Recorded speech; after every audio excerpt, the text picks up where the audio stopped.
Hmangaihna Dawrpui suy phía dâu loang ni lông tu in nghe truyền xe ngâm nghe không ai na kata along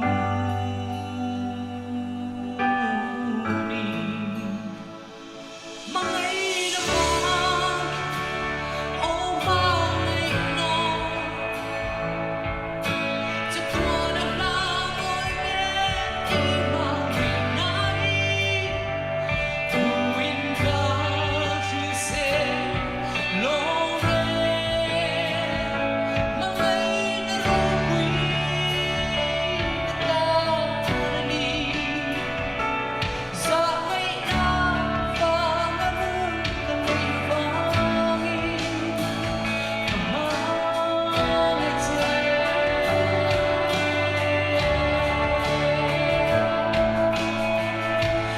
thấy mong anh hoài hát rất là lâu thiên em bộ tôi là mình tha thầm ngài đón xin lỗi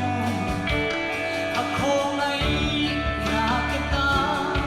anh lâu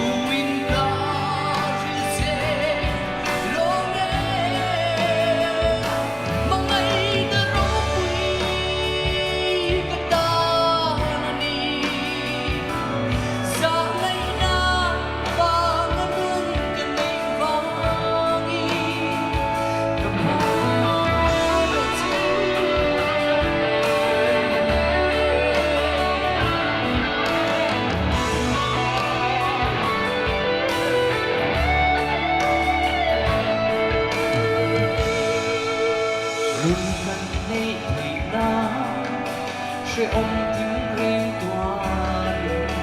mà ngày vàng lớn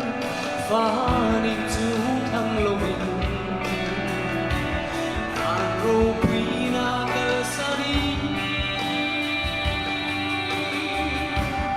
in cross ruộng trắng ta Hmangaihna mình cả na ở Pathian chân lên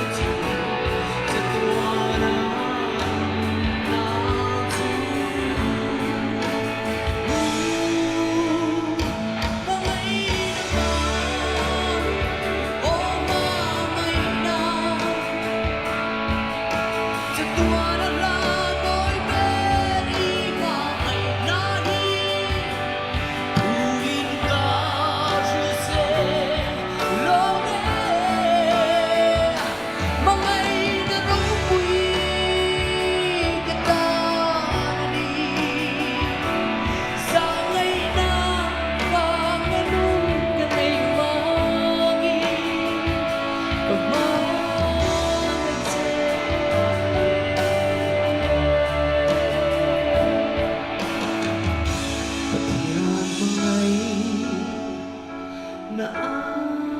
ta chu em vậy mình trên love cho tôi